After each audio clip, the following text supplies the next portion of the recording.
Ladies and gentlemen, today's speaker is brings together strategic development, academic experience, and a personal passion for transformation. And please welcome Imortaria, uh, who is a singles coach, assistant manager in Nigeria, and also he is the former lecturer in Nigerian University.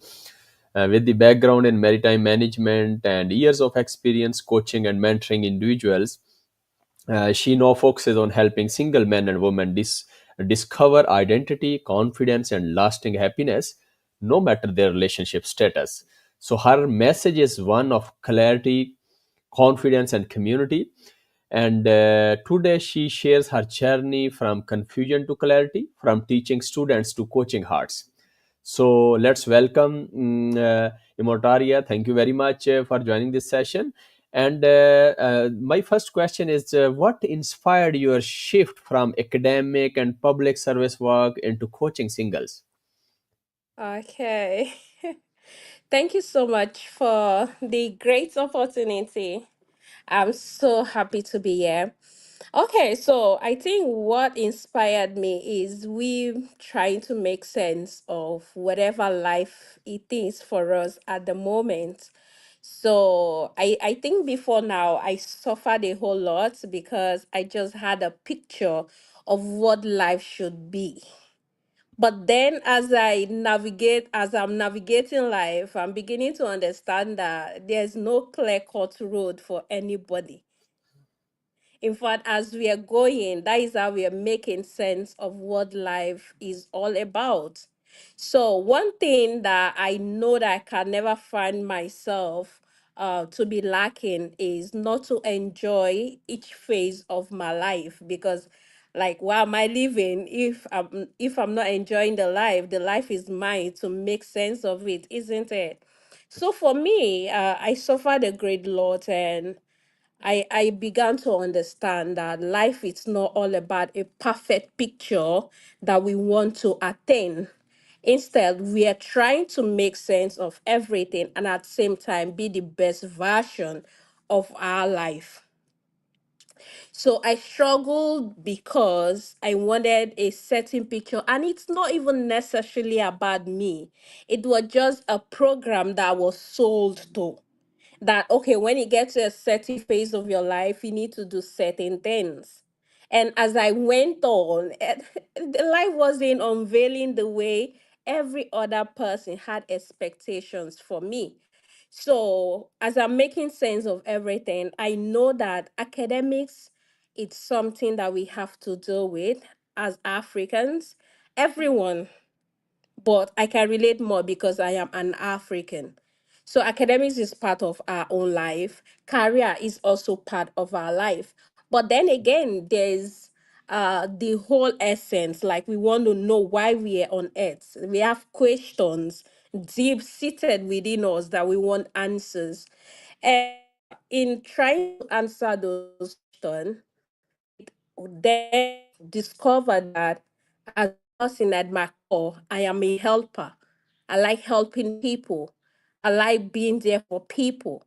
And one of my own strengths is love of learning. I love to learn. So as I'm learning this whole thing, what am I gonna do? I'm gonna share it so that those that are coming behind me are gonna make life or get life more easier. So that is what shifted for me. So I still do the whole other stuff, but adding another layer and cap to what already exists, and that gives me fulfillment as a person. Thank you. That's nice. That's nice. And in your work with singles, what are the some of the most common identity gaps you see? Hmm.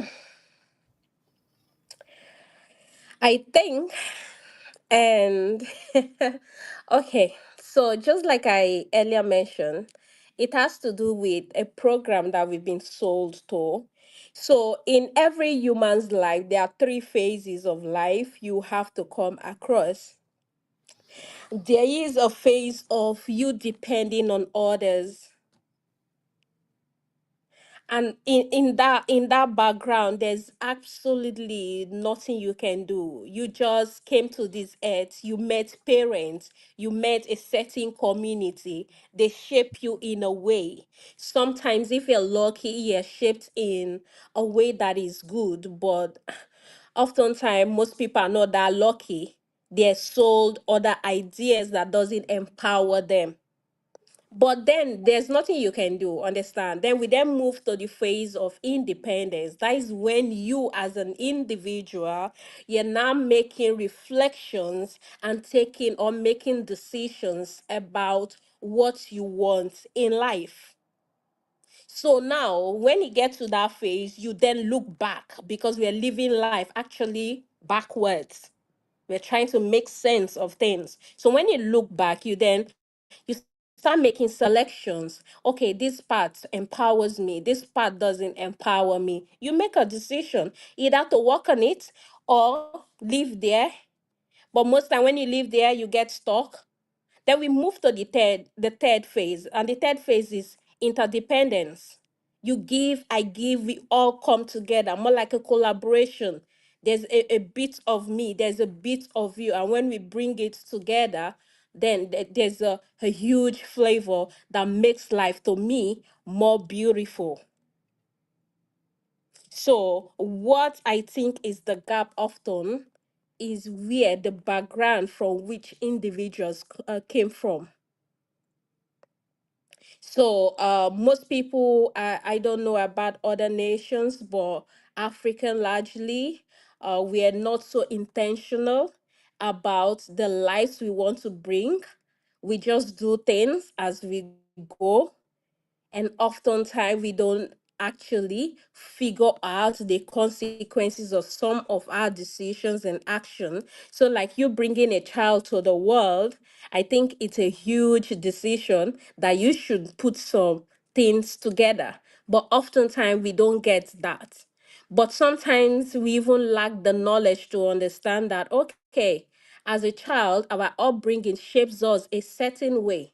So when we don't go into this programming and see what empowers us and what doesn't empower us, we kind of lack, and we show up in the world in a wounded version.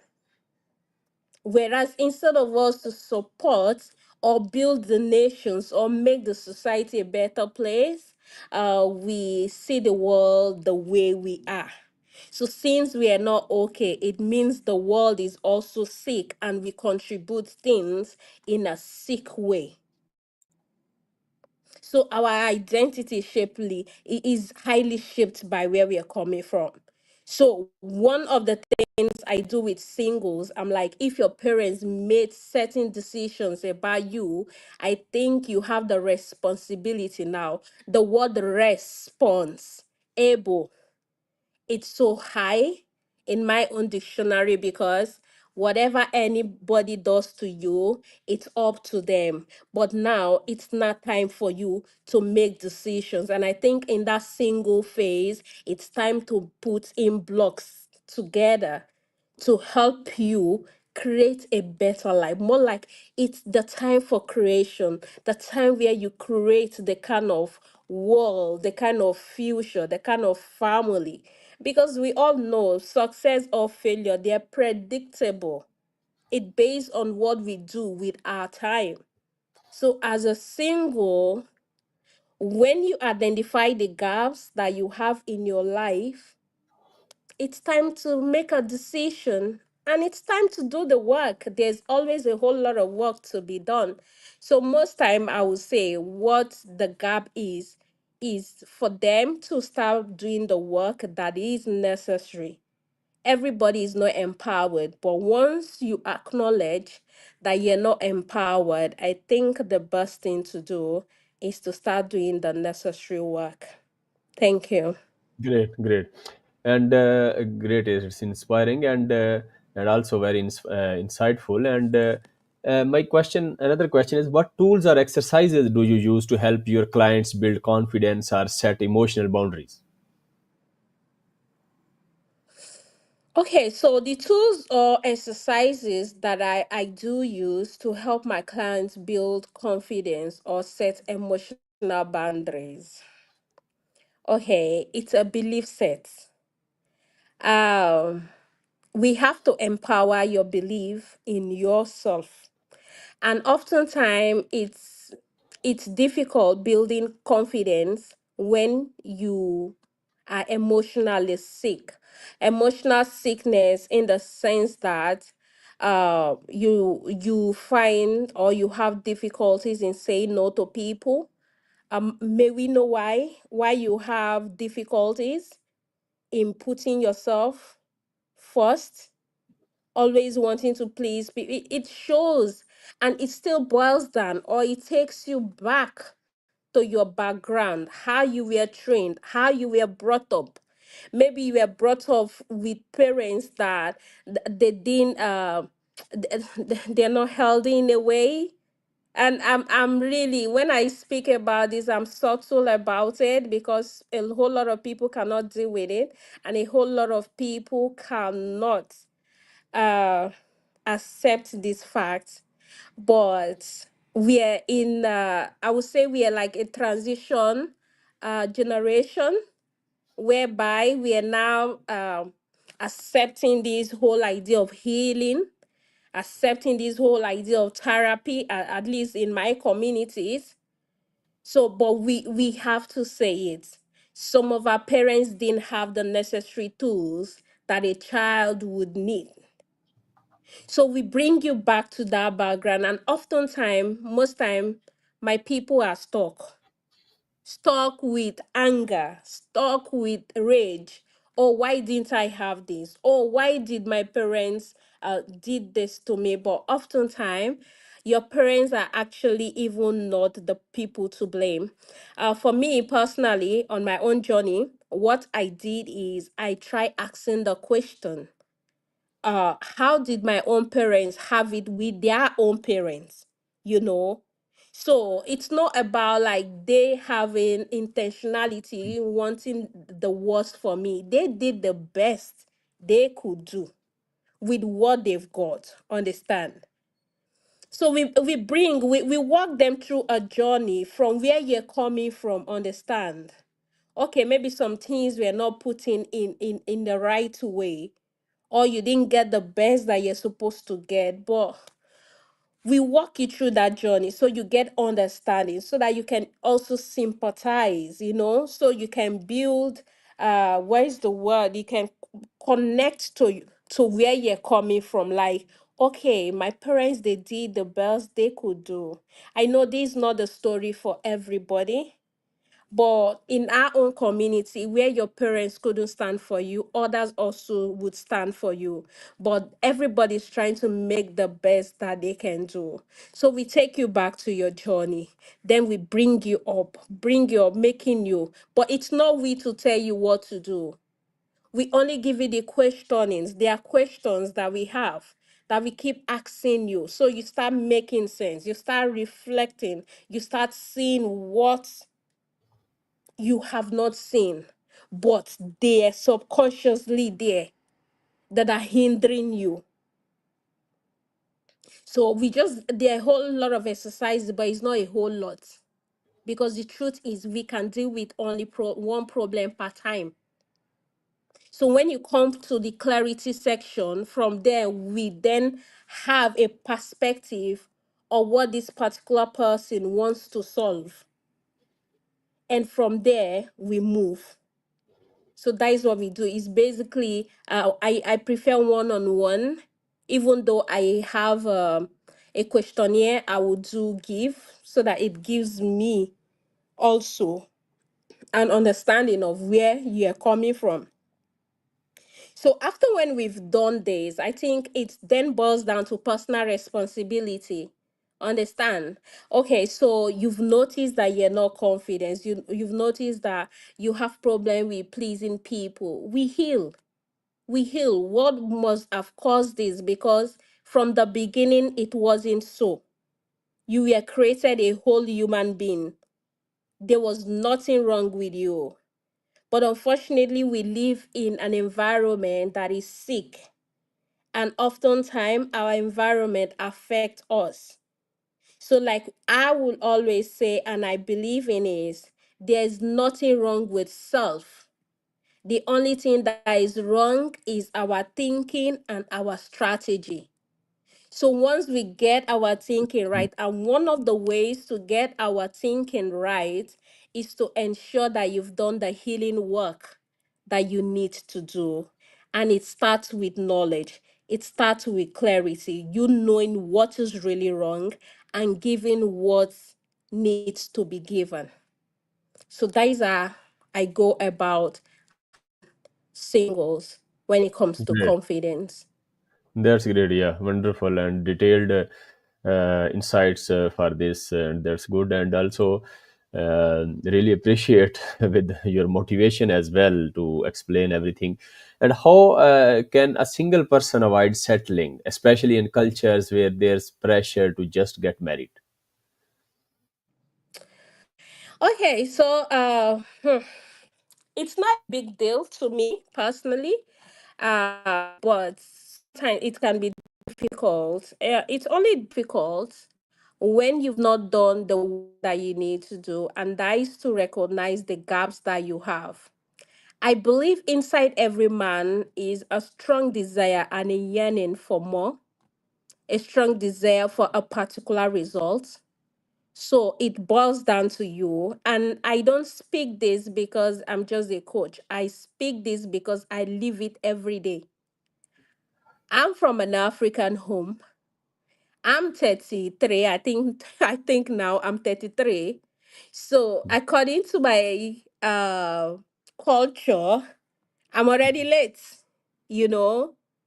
And I remember when I was about to graduate from uni, my mom was even telling me that, oh, you're supposed to come with two certificates, um, that of your academics and also the person you're going to marry.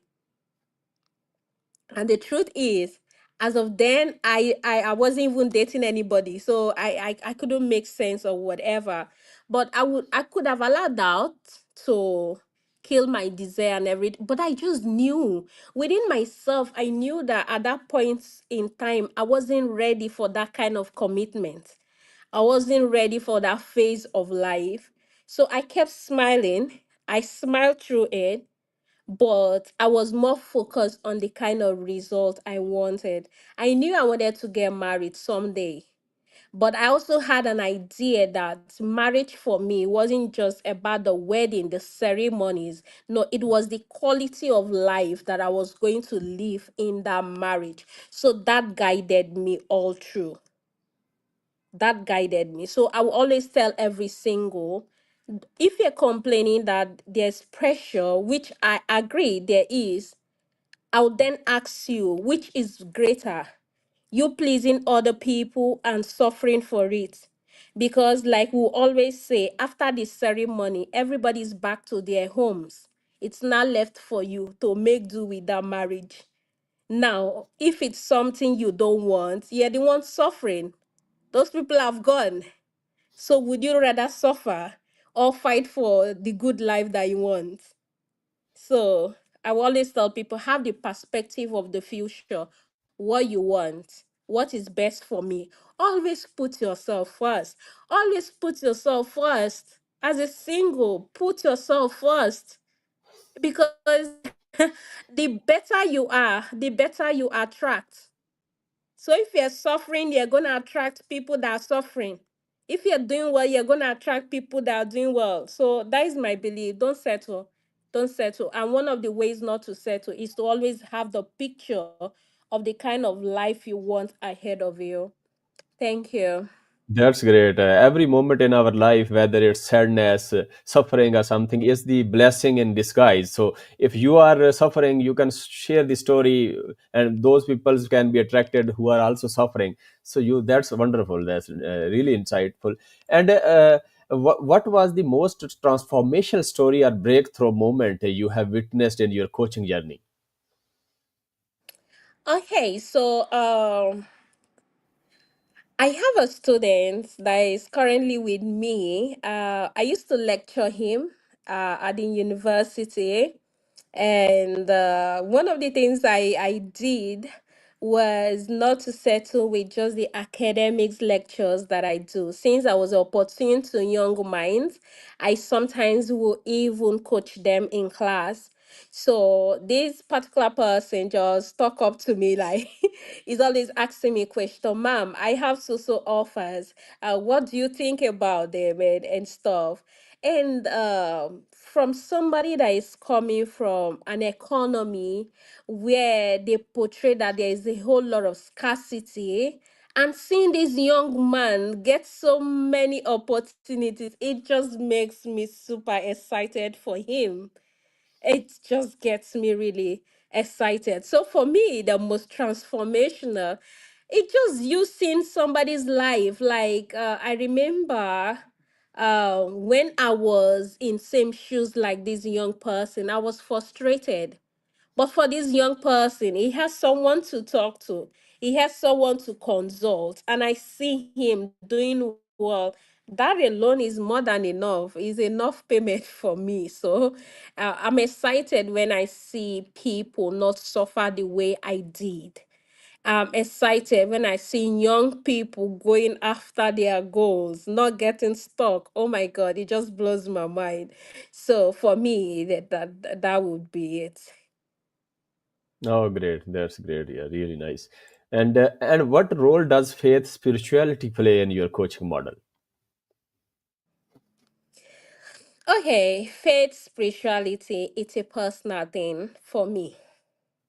It's a personal thing. I might be biased in a way because personally, I've seen that um, whatever our spirituality is supposed to be, there's a personal bias that is being given by the person that is teaching you what spirituality you believe in.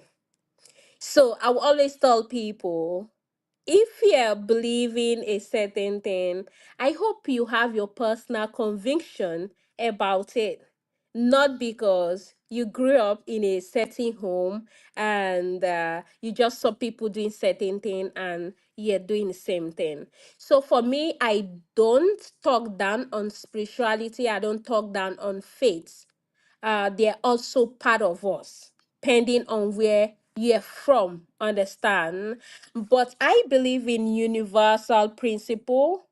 I believe what works in Africa should work in America if the principle is sound, understand? And I believe all spirituality has one principle, although we want to explain it in a different way. So I don't put my practice mainly on spiritual level, because personally when I went through my journey, I was in a church, I was praying, I was doing all the things I believe I should be doing, but I had other personal questions which I believe spirituality wasn't answering.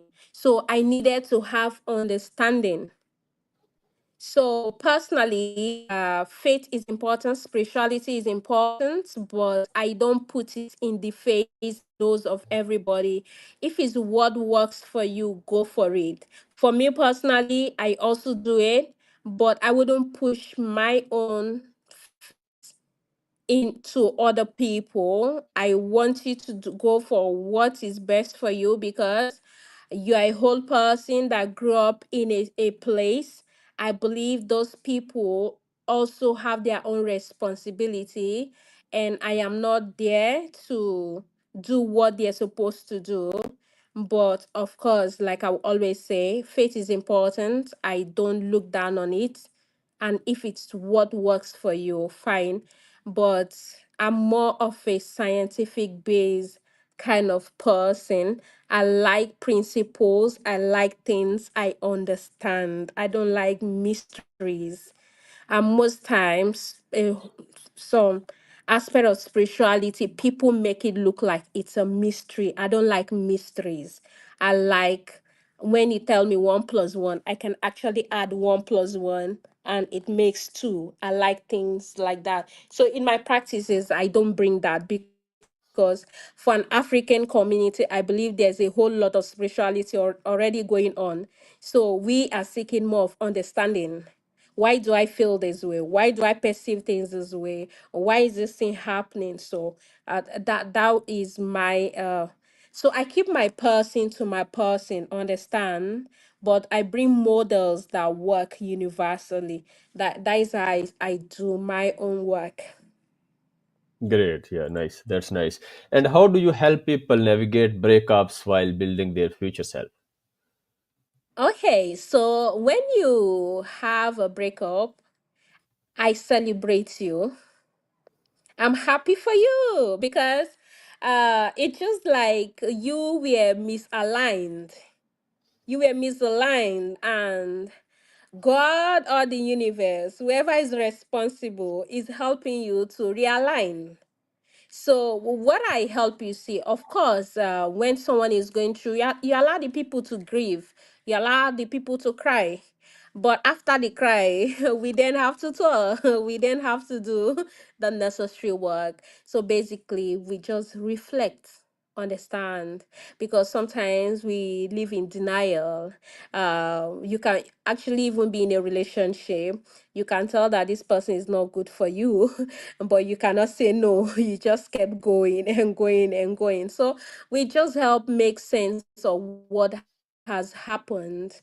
And sometimes it could be your own fault why that breakup resulted. Understand? So it's not like we're celebrating you and all that. No, but then we give you an opportunity instead of you staying stuck with, oh, they broke my heart. No, we are creating the future that we want, in the sense that, okay, when I was in this relationship, I didn't do well in this area. Okay, in the next relationship, how can I minimize this from happening again? How can I work on myself? So I think there's a solace that you get, a solace that you get, understanding that, oh, I could have done more, I could have done better, but I didn't, or I deserve better, but I didn't know how to go for it. But now I'm going for that. So that drives you for that time. That drives you that I can have better. And this is how we come up with a chart, like we map how to get to your better, because we are work in progress on the journey of life. Always there's so much to do. Ah, that's great. Yeah, wonderful. And what advice would you give your younger, confused self, for example? Okay, so my younger confused self, the advice I would give her would be that try to understand your family, where you're coming from. It changes a whole lot. Try to understand where you're coming from. So see your journey, live backward, yeah. Try to understand how far you've come. And one of the things that changes when you go back, you then will understand. Like I said earlier, I don't like mysteries. So I think the mystery part of life kept me stuck for some time. I kept thinking things would just happen without understanding that I'm the one that is responsible to make things happen. So whatever thing I fail to do is still going to show up in my results. So the best thing to always do is to put in the work for the result that I wanted, and not to wait for people to do certain things for me, and not to wait for God to come down. And it boils down to me. I can create the life I want. So Nice. that is what I That's would tell nice. my confused self. Do the Yeah, work that that's is nice. necessary. Great, great. That's inspiring. Yeah, to make yourself motivated, something like that. And are there any red flags in coaching clients that you know spot early? Hmm. Red flags, even in clients, it's a cry for help. I will always say you have to wear a bigger cap and to see people from where they're coming from. Of course, from the beginning of my coaching, I'm going to tell you something. Whatever results you will get is how sincere you are with your answers. So if you came in because you wanted a certain result or you're playing me, at the end of the day, it's yourself, your time, and your resources that you're going to waste. Because whatever situation or result that is going to come out of this section is based absolutely on the information that you give to me. But sometimes, even the red flags that we think about or would cite, it's also for us to take advantage of them. I repeat, to take advantage of them. Human beings are shaped, are formed over the time. So that person might even behave a certain way. It's not supposed to be so. You are the ones with the tools. You are the one that is seen as an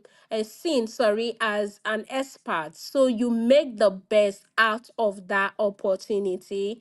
You don't confront people. I don't do that. I don't. I only try to help you see and also influence what you want to make after that. So I will always say red flags, green flag, whatever it is, it just they are signals that tells us where an individual is at that point in their own journey. So there's nothing to be scared of. Understand? There's nothing. And don't always go after perfection. Perfection is something that blinds us and make us overperform, make us overdo. But when we accept whatever we have at the moment and make the best out of it, I think that is already a win. So red flags, they do come, but when they come, as part to do what the best you can with that situation. But at the end of the day, just know that you're helping somebody in becoming a better version of themselves. So that is how I tackle such incidents. Oh, great! Becoming a best version of this, and no problem if you have the faults or shortcomings. Just live with that and just going improving. Go and improve. Yeah, something like that. It's good. And last, just before concluding this and ending this session, any advice or any concluding remarks for the audience from your side, please?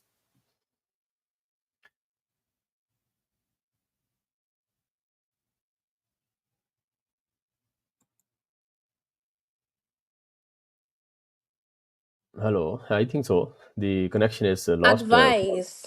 Yes, yes, please, please. I don't know if you can you still hear Yeah, yeah. me? No, no, I can hear you. Yes, yes, please. Okay. I'm not big on advice. Okay. I'm not big on advice because sometimes you advise people and you actually give them wrong counsel. I always prefer people coming to me and telling me, and I must understand your situation before I dare even speak anything. I don't because people are really dealing with a whole lot. It's small, it's subtle, but it's having a huge effect and impact on them. So I don't just advise people, but for my audience, there's only one thing I would like to say, and that is we're on this earth to do a work on self. Every day there's work to do on self. Don't shy away from that work. Don't shy away from that work. The more work you do on yourself, the greater your results on this earth. The more work you do on yourself, the greater your result will be because a whole lot of people don't want to do that work. So once you start doing that work, you're already separating yourself to the few, to the few. So you're already putting yourself ahead of every other person. Now, I'm not supporting competition, but at the same time, we are rewarded according to our effort. So the more effort you put, the more results you're going to get. So that is the only thing I can tell my audience. Do the work that is necessary to get to your better. Oh, Thank great. you. Getting better every time. That's nice. Really nice, Motaria. Really nice to have session with you. And you have reminded us that wholeness comes before togetherness. And that must be become the kind of people who attracts what they deserve, not just what they desire. So thanks a lot for this session and for the detailed and motivated talk from your side. And really, I wish you best of luck for your next journey and have a pleasant life journey ahead and blessed life ahead. Thank you very much. Thank you for having me. Thank you so much. Thank you.